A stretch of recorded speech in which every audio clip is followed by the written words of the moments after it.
Au nom d'Allah, le tout clément, le tout miséricordieux. Ta, Sin. Ce sont là les versets du Coran, versets d'un livre explicite. Juste direction, Huda, et heureuse annonce pour les croyants, qui accomplissent la salat et s'acquittent de la zakat, et ont une foi certaine en l'autre monde. À ceux qui ne croient pas en l'autre monde, nous embellissons tellement les œuvres, et les voici qui pataugent aveuglément. Ceux-là sont ceux qui auront le pire des supplices, et qui, dans l'autre monde, seront les grands perdants. Tu reçois certes le Coran d'un sage omniscient. M'évoque Moïse qui dit aux siens, « J'aperçois un feu. Je m'en vais vous apporter quelque information pour retrouver notre chemin ou un tison pour vous réchauffer. » Quand il y fut arrivé, il fut interpellé. « Béni soit celui qui se trouve dans le feu et ceux qui se trouvent alentour. Gloire soit rendue à Allah, Seigneur de l'univers. Ô Moïse, c'est moi, Allah, le Tout-Puissant, le Sage. Jette ton bâton. » Mais lorsqu'il le vit se remuer tel un serpent, il tourna les talons et s'enfuit sans se retourner. « Ô Moïse, dit alors Allah, ne crains rien, car les messagers ne craignent rien auprès de moi. Quant à ceux qui ont commis une injustice, puis ont substitué au mal le bien, ceux-là doivent savoir que je suis absoluteur et tout miséricordieux. Introduis ta main dans la fente de ta tunique, elle en ressortira blanche et saine de toute maladie. C'est là l'un des 9 signes réservés à Pharaon et à son peuple, car il s'agit d'un peuple de pervers. Mais lorsque nos signes leur furent parvenus, ils dirent « C'est manifestement de la magie ». Ils les nièrent, injustes et fiers, encore qu'eux-mêmes ils en eussent la certitude. Vois donc quel fut le sort des semeurs de désordre. Nous donnâmes la science à David et à Salomon, qui dirent alors « Louange à Allah, qui nous a privilégiés par rapport à bon nombre de ses serviteurs croyants. » Digne héritier de David, Salomon dit « Ô homme, nous avons été initiés au langage des oiseaux, et il nous a été fait don de toutes les choses. Voilà donc l'évidente faveur. » Puis furent rassemblés devant Salomon ces armées de djinns, d'hommes et d'oiseaux, qui furent maintenus chacun à la place qui lui sied. Ces armées arrivées près de la vallée des fourmis, l'une de ces dernières dit « Ô vous, fourmis, rentrez dans vos demeures, où Salomon et ses armées, sans s'en rendre compte, vous écraseront. » Salomon sourit alors au propos de la fourmi et dit « Seigneur, fais que je te rende grâce des faveurs dont tu m'as comblé, moi et mes parents, et que j'accomplisse les bonnes œuvres que tu agrées. Veuille me recevoir en ta miséricorde, avec les plus vertueux de tes serviteurs. » Puis, passant en revue les oiseaux, il dit « Je ne vois pas la huppe. Serait-elle absente? Je lui infligerai un terrible supplice ou l'égorgerai, à moins qu'elle ne m'apporte une excuse valable. » La huppe, qui ne fut pas longtemps absente, dit alors « Je viens d'apprendre ce que tu ne savais point. Je t'apporte de Saba une nouvelle de source sûre. J'ai découvert que règne sur eux une femme comblée de toutes choses et qui a un trône magnifique. Je l'ai trouvée, ainsi que son peuple, qui se prosternait devant le soleil en dehors d'Allah. Satan leur a embelli leurs œuvres, les repoussant ainsi loin du chemin droit, si bien qu'ils ne savent plus se diriger. Satan leur a embelli leurs œuvres, afin qu'ils ne se prosternent point devant Allah, qui dévoile ce que scellent les cieux et la terre, et qui sait ce que vous tenez caché et ce que vous exprimez ouvertement.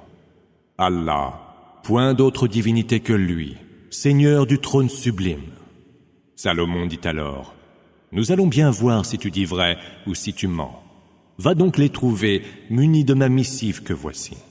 Lance-la vers eux, puis éloigne-toi d'eux et regarde comment ils vont réagir. Ô vous, assemblée de notables, une honorable missive vient de m'être lancée. Elle est de Salomon, et il y est écrit ce qui suit. Au nom d'Allah, le tout clément, le tout miséricordieux.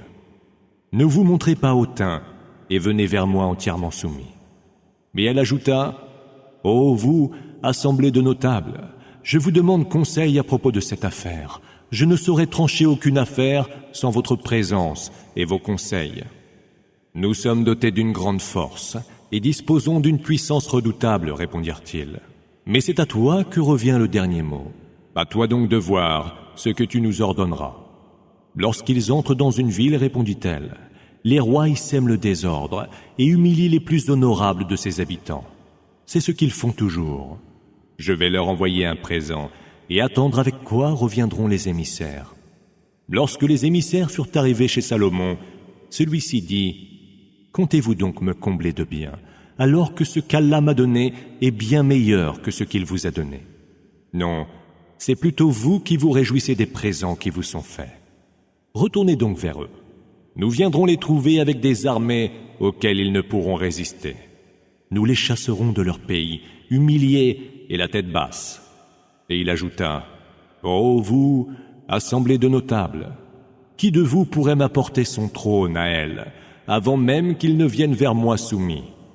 Un puissant djinn répondit alors, « Moi, je te l'apporterai avant même que tu ne te sois levé de ta place. Pour ce faire, je suis fort et digne de confiance. » Celui qui était initié à la science du livre dit alors, « Moi, je te l'apporterai avant même que tu n'aies cligné de l'œil. » Lorsque Salomon eut vu le trône installé près de lui, il dit, « C'est là une des faveurs de mon Seigneur, qui m'éprouve pour voir si je suis reconnaissant ou ingrat. Car quiconque est reconnaissant le sera pour lui-même. Et quiconque est ingrat doit savoir qu'Allah se passe de sa reconnaissance et qu'il est généreux. » Salomon dit, « Déguisez-lui son trône. Nous allons voir si elle sera suffisamment guidée pour le reconnaître, ou si elle sera de ceux qui ne sont point guidés. » Quand la reine fut venue, il lui fut demandé, « Est-ce bien là ton trône ?» Elle répondit, « Il m'a tout l'air de l'être. » Salomon dit alors dans le secret du cœur, « Le savoir nous a été donné avant elle et nous étions soumis. » C'est ce qu'elle adorait en dehors d'Allah qui la détournait de la foi, car elle était issue d'un peuple mécréant. Il lui fut dit, « Entre dans le palais. » Or, le voyant, elle crut devoir pénétrer dans une eau profonde, et retroussant sa robe, elle découvrit ses jambes. Salomon dit alors, « C'est un palais tout pavé de cristal. » À quoi elle répliqua, « Seigneur, j'ai été injuste envers moi-même. Je me soumets aux côtés de Salomon, au Seigneur de l'univers. » Nous envoyâmes vers les Thamouds leur frère Saleh, qui leur enjoignit, « Adorez donc Allah. » Mais ils se partagèrent en deux clans et se querellèrent. Il dit, « Ô peuple mien, pourquoi appelez-vous le châtiment d'Allah sur vous plutôt que sa grâce? Que ne sollicitez-vous le pardon d'Allah? Peut-être alors serez-vous reçus en sa miséricorde. Pour nous, dirent-ils, vous êtes, toi et tes compagnons, des oiseaux de mauvais augure. » Il répondit, « C'est d'Allah que relève votre sort. Seulement, vous êtes des gens qui sont mis à l'épreuve. » Or, il y avait dans la cité 9 personnes qui semaient la corruption sur terre et ne faisaient rien pour le mieux. Ils dirent, « Jurons-nous par Allah que nous le tuerons de nuit avec sa famille. Puis nous disons à son ayant droit, nous n'étions pas présents à ce meurtre, et nous disons vrai. » Ils ont tramé leur intrigue, et nous avons tramé la nôtre sans qu'ils n'en sentent rien. Vois donc quelle fut la conséquence de leur intrigue. Nous les anéantîmes avec tout leur peuple. Voilà leurs maisons qui sont désertes pour toutes les injustices qu'ils avaient commises. Il y a certes là un signe pour des gens qui savent. Et nous sauvâmes ceux qui avaient cru et qui étaient pieux. Évoque Lot, lorsqu'il dit à son peuple, « Vous adonnez-vous à la perversité de l'homosexualité en public? Désirez-vous les hommes plutôt que les femmes? Vous êtes décidément un peuple d'ignorants. » Pour toute réponse, son peuple eut ces mots. « Chassez de votre cité la famille de Lot. Ce sont des gens qui revendiquent la pureté. » Nous le sauvâmes, lui et sa famille, hormis sa femme, pour laquelle nous avons décrété qu'elle serait du nombre des disparus. Et nous fîmes s'abattre sur eux une pluie de pierres, et quelle funeste pluie pour des gens pourtant avertis. Dis, louange à Allah, que la paix soit sur ses serviteurs élus. Allah est-il meilleur ou ceux qui lui associent? Qui d'autre que lui a créé les cieux et la terre, a fait descendre du ciel une eau par laquelle nous faisons pousser des jardins de toute beauté? Vous ne seriez nullement en mesure d'en faire pousser les arbres. Y a-t-il donc, avec Allah, une autre divinité? Non. Ce sont des gens qui s'obstinent à lui donner des émules. Qui d'autre que lui a fait de la terre un lieu stable pour y vivre, a tracé à travers elle des rivières, y a implanté des montagnes, et a dressé une barrière entre les deux mers? Y a-t-il donc avec Allah une autre divinité? Non, mais la plupart d'entre eux ne savent pas. Qui d'autre que lui répond à l'appel du désespéré quand il l'invoque, débarrasse du mal et fait de vous des héritiers sur terre? Y a-t-il donc avec Allah une autre divinité? Non, mais il est rare que vous vous en souveniez. Qui d'autre que lui vous éclaire le chemin au milieu des ténèbres de la terre ferme et de la haute mer, et envoie les vents en signe avant-coureur de sa grâce? Y a-t-il donc avec Allah une autre divinité? Allah est infiniment plus haut que ce qui lui associe. Qui d'autre que lui initie la création puis la recommence? Et qui d'autre que lui vous procure votre subsistance des cieux et de la terre? Y a-t-il donc avec Allah une autre divinité? Dis, apportez votre preuve, si vous dites vrai. Dis encore, nul parmi ceux qui sont dans les cieux et sur terre ne connaît l'inconnaissable, Ghaib, hormis Allah. Ils ne peuvent savoir quand ils seront ressuscités. Leur science est incapable d'avoir la connaissance de l'autre monde, mais ils sont encore dans le doute, voire aveugles à son sujet. Ceux qui ont mécru disent, une fois que nous serons devenus poussière, nous et nos pères, est-il vrai que nous serons sortis à nouveau vivants des tombes? Une telle promesse nous a été faite par le passé, à nous et à nos pères, mais ce ne sont là que d'anciennes légendes. Dis, allez de par le monde, et voyez quel fut le sort des criminels. Ne sois pas triste à leur sujet, ni angoissé des intrigues qu'ils trament. Ils demandent, à quand donc cette promesse, si vous êtes véridique? Dis, il est possible qu'une partie de ce que vous êtes pressé de voir arriver soit imminente. Ton Seigneur est plein de faveurs pour les hommes, mais la plupart d'entre eux ne lui rendent pas grâce. Ton Seigneur, certes, sait ce qu'il cache dans le secret du cœur et ce qu'il révèle au grand jour. Il n'est aucune chose cachée, dans le ciel et sur terre, qui ne soit consignée dans un livre explicite. Ce Coran relate aux enfants d'Israël la plupart des sujets sur lesquels ils sont partagés. Et il est une juste direction, Houda, et une miséricorde pour les croyants. Ton Seigneur les départagera par son jugement, lui, le Tout-Puissant, l'Omniscient. Confie-toi à Allah.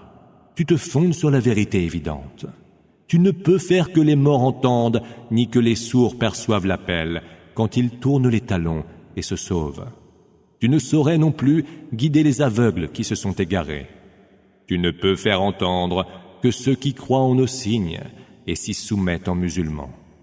Quand le verdict sera prononcé à leur sujet, nous ferons sortir de la terre une bête qui leur parlera et leur dira que les hommes ne croyaient pas fermement en nos signes. Le jour où nous rassemblerons de chaque communauté un groupe de ceux qui traitaient nos signes de mensonges, et qu'ils seront maintenus chacun à la place qui lui sied, et se présenteront devant Allah, il leur dira, « Avez-vous traité mes signes de mensonges sans en avoir cerné le sens? Ou alors, que faisiez-vous donc ?» Le verdict sera alors prononcé contre eux pour les injustices qu'ils auront commises. Mais ils ne diront mot.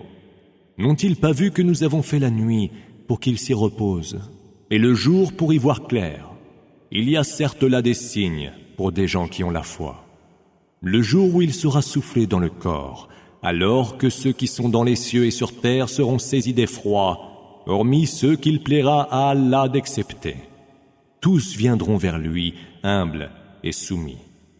Tu verras les montagnes, que tu dirais immobiles, passer comme passent les nuages. Regardez l'ouvrage d'Allah, qui a parfait la création de toutes choses. Il est, lui, parfaitement informé de ce que vous faites. Ceux qui viendront avec une bonne œuvre auront bien mieux encore, et ils seront à l'abri de toute frayeur. Et ceux qui viendront avec une mauvaise œuvre seront jetés face en premier dans le feu. Aurez-vous d'autres récompenses que celles conformes à ce que vous faisiez? Leur sera-t-il demandé. Dis ô messager, il m'a été seulement ordonné d'adorer le Seigneur de cette cité, que lui-même a rendu sacrée. À lui appartient toute chose. Il m'a été ordonné d'être au nombre des musulmans et de réciter le Coran. Quiconque s'engage sur la juste voie le fera pour lui-même. Et quiconque se dévoie, dis-lui, je ne suis que l'un de ceux qui avertissent. Et dis, louange à Allah, qui vous fera bientôt voir ces signes, et vous les reconnaîtrez alors. Ton Seigneur n'est point distrait de ce que vous faites.